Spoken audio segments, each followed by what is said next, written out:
That's right. Picking the best 10 films of the year is an annual tradition for movie critics, and Sneak Previews is no exception. I'll be naming my personal favorites of 1979, and so will my fellow film critic Gene Siskel of the Chicago Tribune. And this is Roger Ebert, film critic of the Chicago Sun-Times. Now, I don't know about you, Roger, but wasn't it easy this year picking the 10 best? Fairly easy, yeah, compared to some years in the past. There weren't that many good films around. We see maybe 200 each year, but there aren't that many great ones, so picking 10 really isn't that hard, especially in an off year like 79 was. Anyway, here we go with our top 10 list. And later, Spot the Wonder Dog will be here for our much-awaited feature, Dogs of the Year, the worst films of the year. Now Roger stars with a favorite good film of mine, Breaking Away. Right. My choice for last year's second best film is Breaking Away, a bittersweet comedy about 4 high school graduates coming of age in Bloomington, Indiana. And one of them, played by Dennis Christopher, was so determined to become a European world-class bicycle racer that he even started talking and behaving like an Italian. Look what happens when he finds out that the Italian bike racing champions are actually coming to Indiana.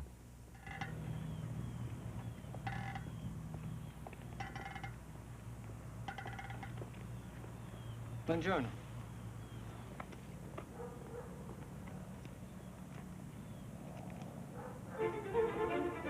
Mama!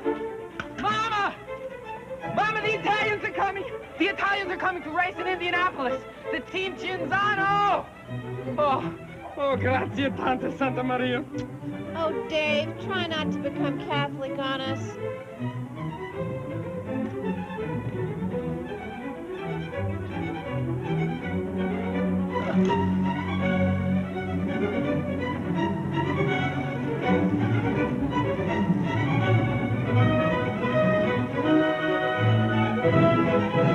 Grazie, signor. Molti grazie. Such a great, warm, upbeat feeling there. Breaking Away did a wonderful job of capturing the yearnings and ambitions the young people feel when they're out of high school and ready to take chances in the real world. And you know, Gene, I don't think I saw a single negative review on this film or talked to a single person who had seen it and didn't like it. That's extraordinary. On this show, we offered, if you remember, that we would pay the admission of anybody who didn't like it. That's right. We got one letter. That's right. Did we send him $4? I think so. I thought you were going to send them Oh, money. I thought you had the check made out. No, I think that it's a remarkable film that everyone seemed to like. And I like it more than just for that bicycle race at the end, a classic finish of the little guys beating the bad guys.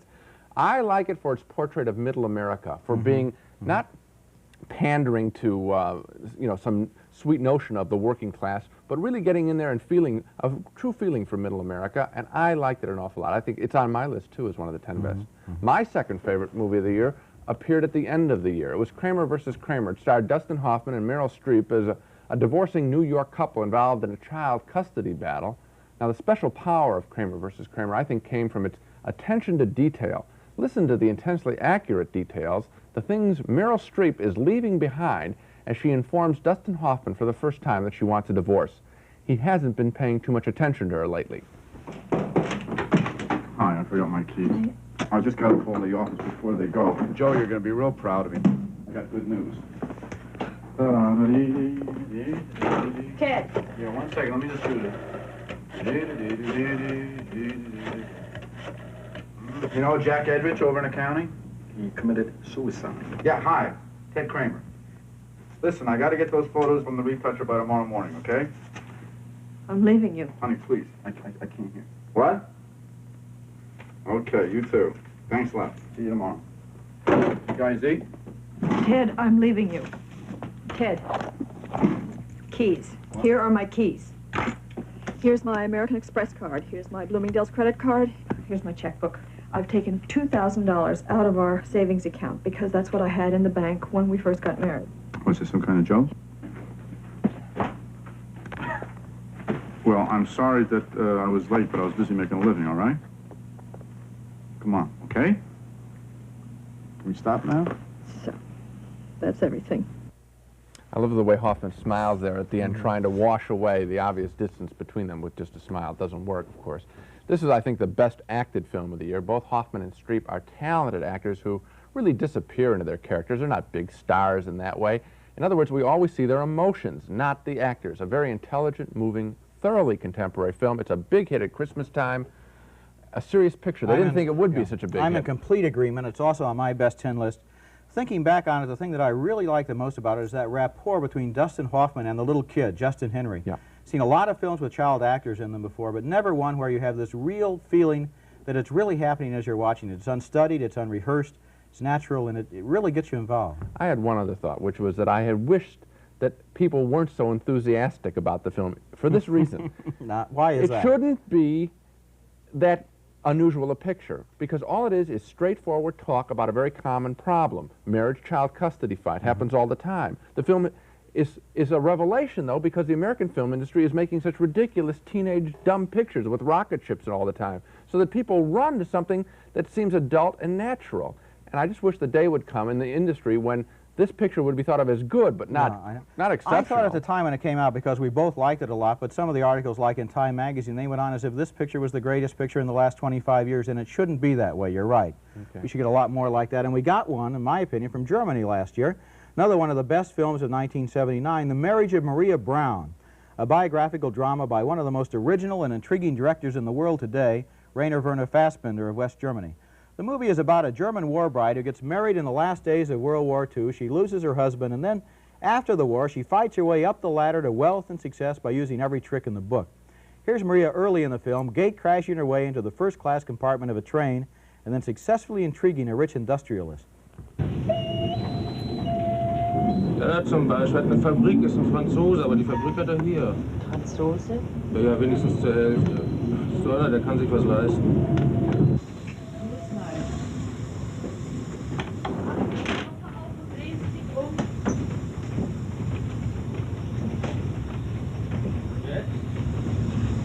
Jetzt können Sie den Koffer wieder zumachen.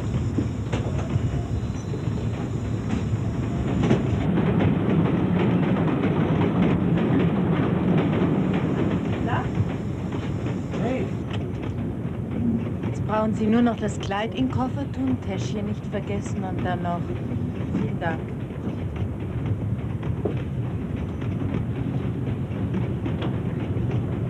I beg your pardon, mister. May I ask you a question?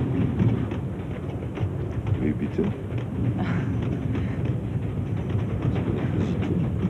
Nur eine Frage beantworten, eine ganz einfache Frage. Ist die noch frei? Ich glaube schon. Sieht so aus. Bitte? Danke, das ist nett. Ich sitze sowieso nicht gerne in Fahrtrichtung. That was Hanna Schigula, who just might get an Academy Award nomination for that performance. The Marriage of Maria Braun was a bitter movie in which Maria succeeded by being very intelligent, very pretty, and very cynical, especially about men. And one of the things I like about this film, in addition to the fact that I think it's a very good film, is that it's the first box office hit at the American box office for Rainer Werner Fassbinder, who's an extraordinary director. He's 36 years old. He's made more than 36 movies. I think maybe the American public is accustomed to seeing French films, Italian films, Swedish films. Here's a German breakthrough. And the German cinema is very strong, as represented by our lists. We both have 2 German films. Yeah, the same 2 films. And those right. are the only foreign films on our list. I like the picture too, and what I admire about it is this is one of those great sagas. It's sort of a Gone with the Wind scale picture in a way. I mean, it's a lot of time, post-war Germany, probably a dozen years maybe, and it's flawless. I mean, it totally recreates the world. We get caught up in this woman's saga. We follow her. Even in that sequence, you can see it's just 2 people talking on the train, but you can see the power of her imposing herself on this rich man and how she gets her way. I think you can say, too, that this performance by Hanna Schigula, and we've seen her before in German films, is extraordinary. I think that she is probably the best actress to come out of Europe since Liv Ullmann in 1966. Strong praise. Woody Allen's latest film, Manhattan, also made my 10 best list. Allen salutes the physical aspects of Manhattan in this picture, but I think he criticizes the upscale, trendy people who live there, people like himself, who Allen thinks invent all sorts of trivial problems to avoid dealing with big life and death issues. Now, in this scene, Allen battles with his ex-wife Meryl Streep over a tell-all book she's writing about their marriage that you can't imagine anyone would want to read. The film was made in black and white.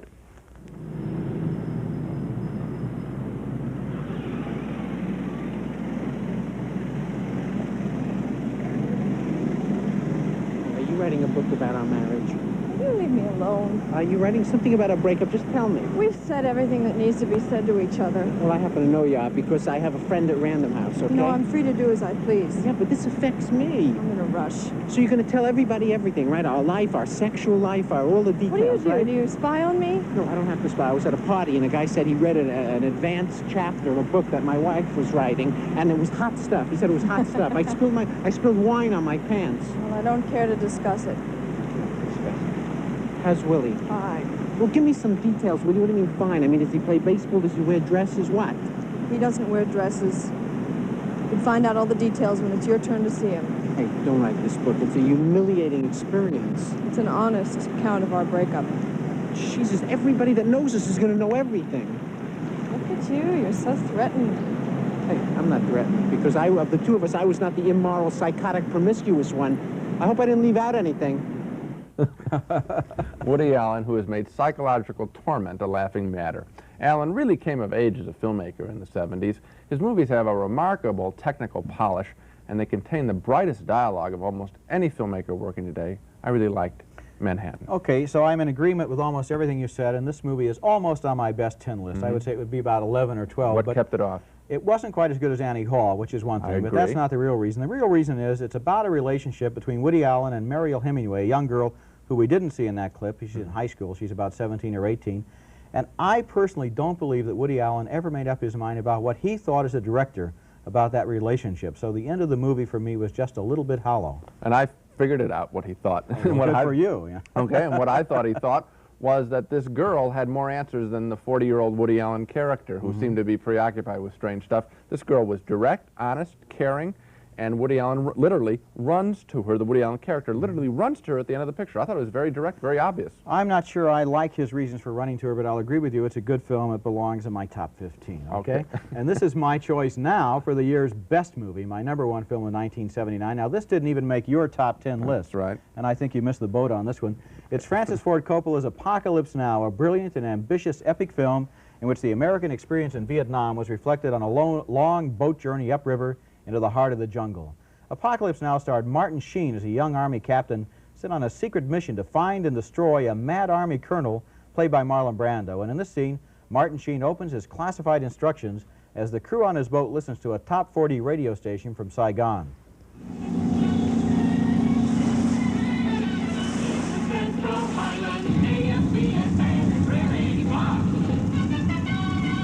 Good morning, Vietnam. I'm Army Specialist Zach Johnson on AFVN. It's about 82 degrees in downtown Saigon right now, also very humid. And we have an important message for all GIs who are living off base from the mayor of Saigon. Yeah. He'd like you to hang your laundry up indoors instead of on the windowsills. The mayor wants you to keep Saigon beautiful. And now here's another blast from the past going out to Big Sam, who's all alone in the mantle room out there with the 1st Battalion 35th Infantry, and dedicated by the fire team at On-K to their groovy CO, Fred the Head. The Rolling Stones and Satisfaction. Work out, please! Get down, rubber!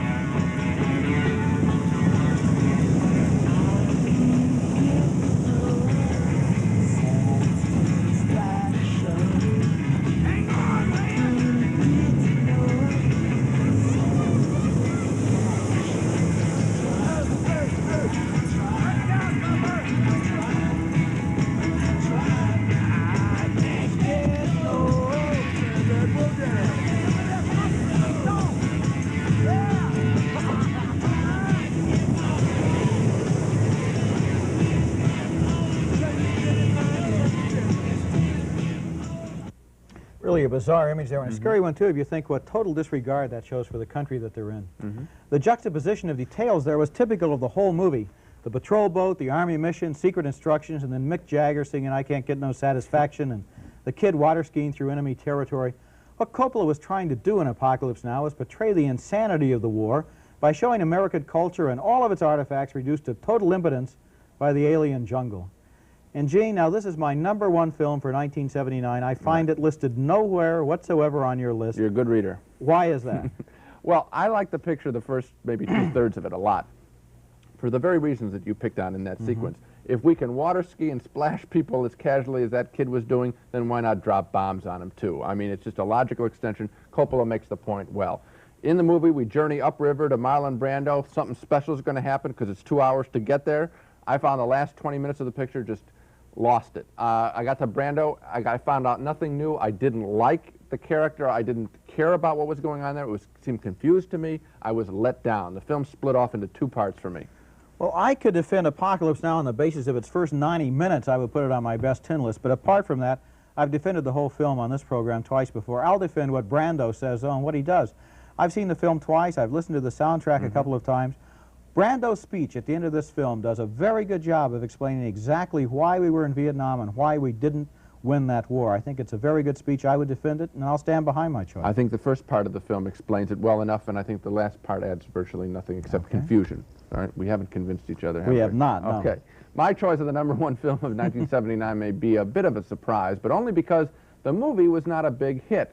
Not many people saw it. Those who did, however, I think seem to agree that Hair, the movie version of the 60s stage play, ranks as one of the great musicals ever put on film.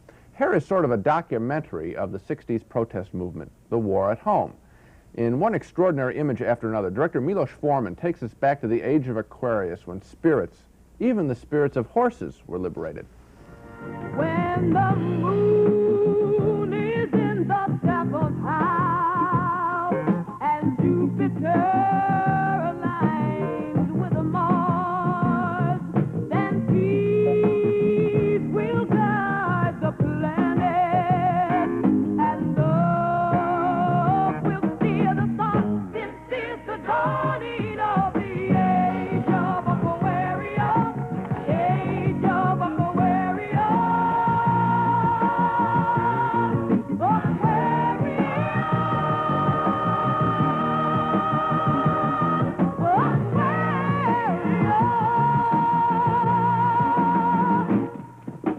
Harmony and understanding, sympathy and trust abounding. No more falsehood or derision, golden and living dreams of vision, mystic crystal revelation, and the mind to liberation, Aquarius.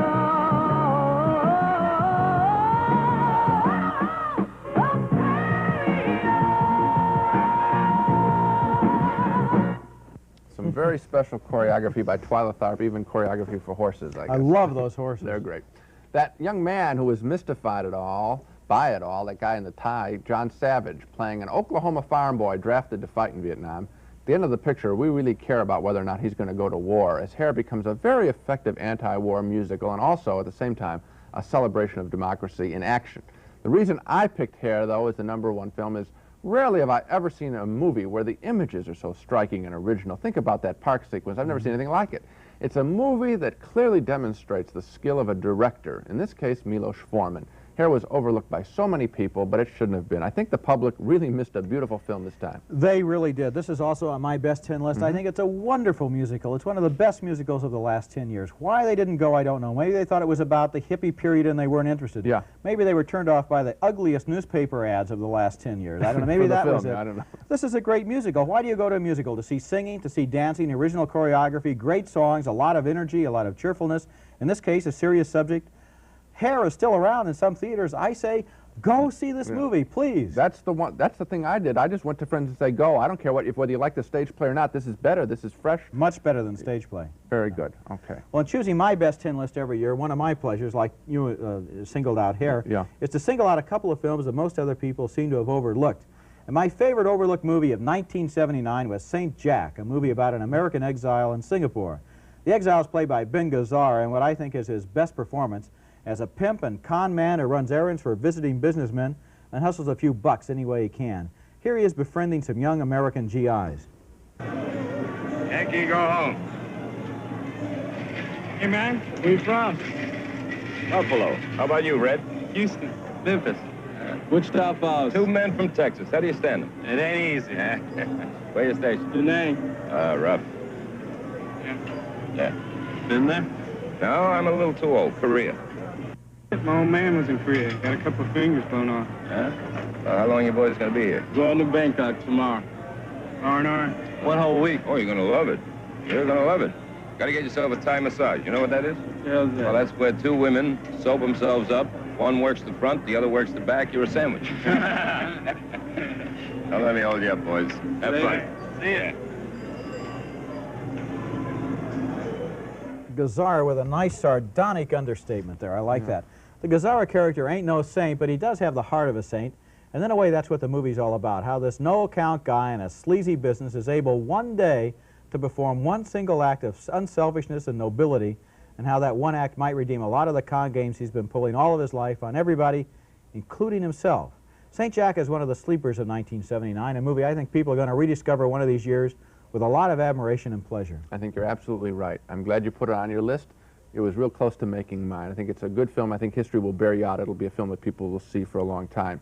What I like about Ben Gazzara's character is that, you know, we get so many lead characters in movies that are flashy guys, punching somebody out or torching a building. He is a worldly wise guy. Garfield would play this character. Bogart would play this character. I love him. He's a level, worldly wise guy. A weary guy. He's seen it all. He's done it all. He's heard it all. He's cynical about all of it. At the end of the movie, he does one thing that even surprises himself. He gives away $25,000 or throws it away.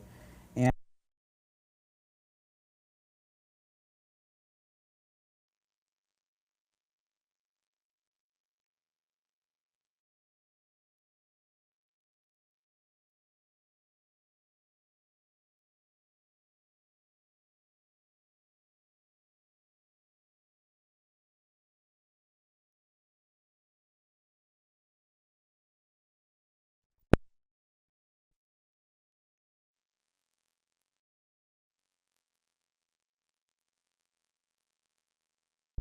I like the fact that the film gives a nice feeling for Singapore, I guess, where it was shot. True, right? true, yeah. Okay. Well, the romantic adventure film Time After Time, like St. Jack, was another fine movie that a lot of people missed. Time After Time had an original and very creative screenplay by Nicholas Meyer. It sure was nice to stumble on something fresh in a movie industry in 1979 that seemed to be so preoccupied with remakes and rip-offs. Time After Time is part romance, part science fiction, imagining what would happen if H.G. Wells, working in the 19th century, had really built a time machine, if Jack the Ripper had used it to escape to modern-day San Francisco, and if Wells had gotten in the machine himself and chased the Ripper across time, and in San Francisco met a modern woman. Here Wells, played by Malcolm McDowell, offers to take the cynical Mary Steenburgen for a ride in his time machine. Suppose we just go forward to this Saturday. How would that be? Just fine. My cleaning's due back. And that would make it November the 10th. Now, don't expect too much. The entire voyage will only last about a quarter of a second. Are you ready? Come on. Well, we're here. Good. Can we go now, please? You still maintain this is all poppycock? That wasn't exactly the word I had in mind. Amusing and sort of wistful. You want that couple to get together, but they're separated inexorably by a century. Time After Time is a thoroughly original movie. I look forward to seeing any movie now that Nicholas Meyer writes. He also wrote the 7% Solution. He's one of the most creative people in the American film industry today. I also enjoyed this movie a whole lot. I really have to agree with you in your enjoyment of it. I thought it was romantic, charming, sophisticated, witty, intelligent, great special effects. Yeah? But it was just too lightweight to make a best 10 list as far as I'm concerned. Well, then I agree with 90% of what you said. Okay, thank you very much. Now let's take a look at all 10 of my favorite films of 1979, starting with Apocalypse Now, Francis Ford Coppola's epic drama about Americans in Vietnam. And then came Breaking Away, about high school graduates getting ready to take their chances in the real world. Third was Michael Cimino's The Deer Hunter, about 3 steelworkers who went off to fight the war in Vietnam. Rainer Werner Fassbinder's The Marriage of Maria Braun was another war movie about the reconstruction of post-war West Germany and an ambitious woman who was reconstructed right along with it. Fifth was Hair, an inspired and brilliant musical recalling the age of Aquarius. And then I chose St. Jack, starring Ben Gazzara as an American pimp in Singapore. Seventh was Kramer versus Kramer with Dustin Hoffman and Meryl Streep as a divorced couple in a child custody fight. Number 8 was the uncommonly intelligent thriller The China Syndrome with Jack Lemmon and Jane Fonda in the story of a nuclear plant meltdown. Ninth was Werner Herzog's Nosferatu, a brilliant and macabre retelling of the legend of Count Dracula. And in 10th place, I chose, inevitably, 10, the Blake Edwards comedy starring Dudley Moore as a man hopelessly in love with a vision of female perfection played by Bo Derek. Yeah, somehow I remember her in that picture. Well, we agree, isn't this interesting? We agree on 7 out of 10. Okay, here's my list in order of personal preference. My #1 favorite film of 1979 was Hair, a stirring musical of the 60s with striking images provided by director Milos Forman. #2, Kramer versus Kramer, all the details right and beautifully acted by Dustin Hoffman and Meryl Streep. #3 on my list is The Deer Hunter, which is on both Roger and my list this year because it didn't open until 1979 in all but 3 cities in the United States, so we consider it a 1979 film. It's a powerhouse drama of the grim realities of the Vietnam War. #4, Breaking Away, the year's sunniest film, a sweet slice of middle Americana. #5, Woody Allen's provocative and very funny Manhattan. #6, The Marriage of Maria Braun, one of 2 German films on my list. #7, the other German film, Werner Herzog's Nosferatu, a fresh retelling of the vampire legend with Klaus Kinski as the creepiest and also the saddest Count Dracula ever on film. #8, The Onion Field, a brutal thriller about a real-life 7-year trial of 2 lowlifes accused of murdering a policeman. #9, Time After Time, an original and romantic science fiction mystery and thriller. It's got everything. And #10, The China Syndrome, which was a terrific thriller even before that accident at 3 Mile Island. Well, now we go from the sublime to the awful. It's Spot the Wonder Dog telling us it's time to single out the 2 worst movies of 1979. Yes, finally, the dogs of the year. Roger, go ahead. Gee, thanks a lot, Gene. Yeah. My dog of the year is Hurricane, the multi-million-dollar flop by Dino De Laurentiis. Hurricane was set 50 years ago in the South Pacific where a young native king and an American girl fell in love under the swaying palm trees. This is one of those movies where the lovers are always reaching out to each other speechlessly because they had nothing to say. Here they are now, Mia Farrow and Dayton Connie, fingertip to fingertip, as Dino's bargain basement sets are swept out to sea.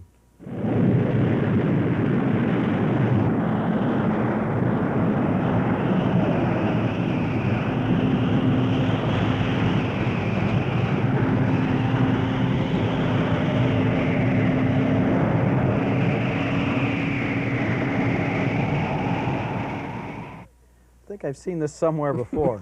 Hurricane was a dull 90-minute romance followed by a dull 30-minute rainstorm. I don't know which was worse, the romance or the rainstorm? The rainstorm, Oh, definitely. you figured that out, okay. My dog of the year, the worst picture, is Beyond the Poseidon Adventure, an appallingly bad sequel to a pretty dumb movie to begin with. In Beyond the Poseidon Adventure, Michael Caine leads another cast of dodos through another capsized boat. It's amazing how Caine can predict the future in this movie. That porthole's gonna go at any moment. We gotta find another way out of here. And right now. Oh, he's real smart. Some good news out of this trash. Beyond the Poseidon Adventure was a total bust at the box office, which may signal that the decade of disaster film in the 70s has come to an end. Let's hope so. One way or another, Gene, the 70s have definitely come to an end, and here come the 80s. And that's it for this special Top 10 show. Next time on Sneak Previews, Gene and I will review 5 new movies in town, and until then, see you at the movies.